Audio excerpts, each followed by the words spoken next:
துளி துளி மழையாய் வந்தாலே சுட சுட சுட நனைந்தே போனாலே பார்த்தால் பார்க்க தோன்றும் பேரை கேட்க தோன்றும் பூ போல் சிரிக்கும் போது காற்றாய் பறந்திட தோன்றும். யா இந்த பாட்டுக்கு ரொம்ப சூட்டபிளான நாளாக தான் இன்றைக்கி நாள் இருக்குது. ஏன்னா ரொம்ப மழை. இந்த மழை டைம் ஒரு சூடாக சாப்பிட்ணும், பட் டிஃப்ரெண்ட்டாக சாப்பிட்ணும் அப்படின்னு எல்லாருக்குமே ஒவ்வொரு தாட்ஸ் இருக்கும். அந்த தாட்ஸுக்கெல்லாம் ஏற்ற மாதிரி நான் ஒரு டிஃப்ரெண்ட் டிஷ் தான் கொண்டு வந்திருக்கேன். கூட இந்த மழை டைமில் நமக்கு சாதத்தை சுட சுட சாப்பிட்ணும், ரொட்டி சுட சுட சாப்பிட்ணுன்னு தோணும்.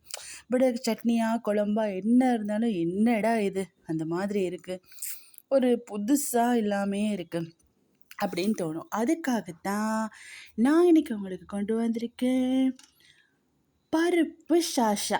இந்த பருப்பு சாஷா எப்படி பண்ணுறதுன்னு பார்த்தீங்கன்னு சொன்னால் ரொம்ப ஈஸி.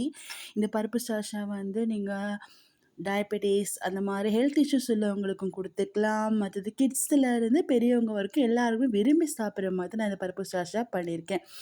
ஓகே, ரொம்ப பேசாமல் குயிக்காக பார்க்கலாம் எப்படி இந்த பருப்பு சாஷா பண்ணுறதுன்னு. ஒன்றுமே இல்லைங்க, நீங்கள் ஜஸ்ட்டு பருப்பை நல்லா கொஞ்சம் தண்ணி போட்டு நல்லா அடுப்பில் பருப்பு அவியம் வரைக்கும் எடுத்து வச்சுக்கோங்க. பால் உங்களுக்கு ஃபஸ்ட் பால் வேணும், நீங்கள் ஃபஸ்ட் பால் ஊற்றிக்கலாம். பட் ஃபஸ்ட் பால் ஊற்றினா ரொம்ப டேஸ்ட்டாக இருக்கும். ஓகே, ஃபஸ்ட் பால் கொஞ்சம் ஊற்றிக்கலாம்.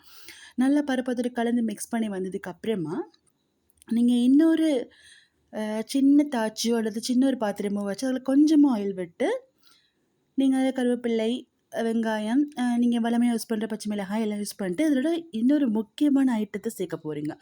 அது இந்த பருப்பு சாஷாவோட முக்கியமான பாயிண்ட்டே அங்கே தான் இருக்குது. அதுதான் மாங்காய். மாங்காய்னு சொன்னாலே நம்ம நாக்கில் எல்லாம் எச்சி ஊறுங்க. சும்மா சாப்பிட்டாலே மாங்காய் வேறு மாதிரி.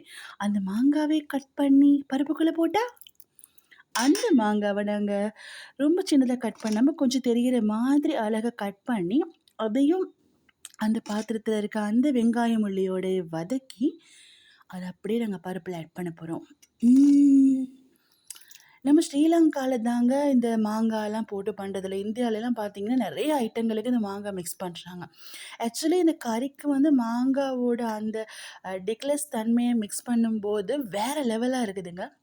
ஓகே, நீங்களும் இந்த வீடியோ பார்த்துட்ருக்கீங்க, நீங்களும் கண்டிப்பாக ட்ரை பண்ணி பாருங்கள்.